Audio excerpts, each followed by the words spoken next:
Hello అండి, welcome to vintage spices. ఈరోజు నేను బీరకాయ పల్లీలు కర్రీ చేస్తున్నా అండి. మీలో ఎంతమందికి తెలుసండి ఈ కాంబినేషన్లో కర్రీ చేస్తారని? చాలా అంటే చాలా బాగుంటుందండి. ఒక్కసారి చేసుకొని తిన్నారంటే మళ్ళీ మళ్ళీ చేసుకొని తింటారండి, అంత బాగుంటుందండి. వీడియోని ఎక్కడ స్కిప్ చేయకుండా లాస్ట్ వరకు చూడండి. దీనికోసం అయితే కడాయిలో ఆయిల్ వేసుకున్నాక ఆయిల్ కొంచెం హీట్ ఎక్కిన తర్వాత కొంచెం ఆవాలు, అలాగే కొంచెం జీలకర్ర, 2 ఎండుమిర్చి, దంచి పెట్టుకున్న 5-6 వెల్లుల్లి రెబ్బలు, కట్ చేసి పెట్టుకున్న ఆనియన్స్ వేసుకోవాలి. ఆనియన్స్ అనేవి ఎక్కువ వేసుకోవాల్సిన అవసరం లేదండి. అరకిలో బీరకాయలు తీసుకున్నా అండి. అరకిలో కాయలకి ఒక మీడియం సైజ్ ఆనియన్ అయితే సరిపోతుంది. ఈ ఆనియన్స్ని మరీ ఎక్కువగా ఫ్రై చేయాల్సిన అవసరం లేదండి. జస్ట్ కలర్స్ చేంజ్ అయ్యేంత వరకు ఫ్రై చేసుకుంటే సరిపోతుంది.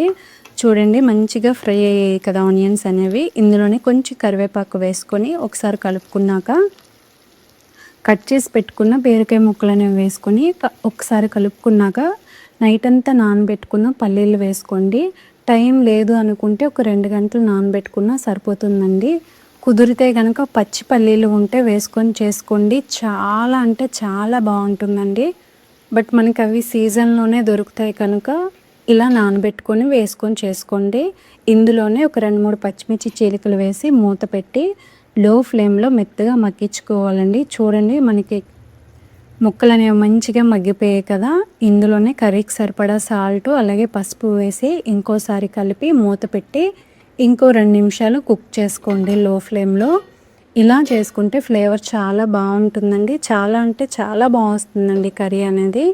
చూడండి, మంచిగా కుక్ చేసుకున్నాం కదా. ఇప్పుడు ఇందులో కర్రీకి సరిపడా కారం అనేది వేసుకొని ఒకసారి కలిపి మీడియం ఫ్లేమ్లో ఒక 2 నిమిషాలు కలుపుతూ ఫ్రై చేసుకున్నాక కర్రీకి సరిపడా వాటర్ అనేది వేసుకోండి. వాటర్ అనేది ఎక్కువ పట్టదండి, చూసుకోండి, కొంచెం వేసుకుంటే సరిపోతుంది. ఎందుకంటే ఆల్రెడీ మనకి బీరకాయ అనేది ఉడికిపోతుంది కనుక మీడియం ఫ్లేమ్లో మధ్య మధ్యలో కలుపుతూ ఆయిల్ పైకి తేలేంత వరకు ఉడికించుకొని దింపేయడమండి. అంతే అండి, చాలా ఈజీగా అయిపోతుంది, చాలా బాగుంటుంది. ఒకసారి ట్రై చేయండి. ఎలా వచ్చిందనేది కామెంట్ సెక్షన్లో కామెంట్ చేయండి. అలాగే వీడియో నచ్చితే లైక్ చేయండి, షేర్ చేయండి. ఇలాంటి మరిన్ని సింపుల్ రెసిపీస్ కోసం మన ఛానల్ని సబ్స్క్రైబ్ చేయడం మర్చిపోకండి. Thank you.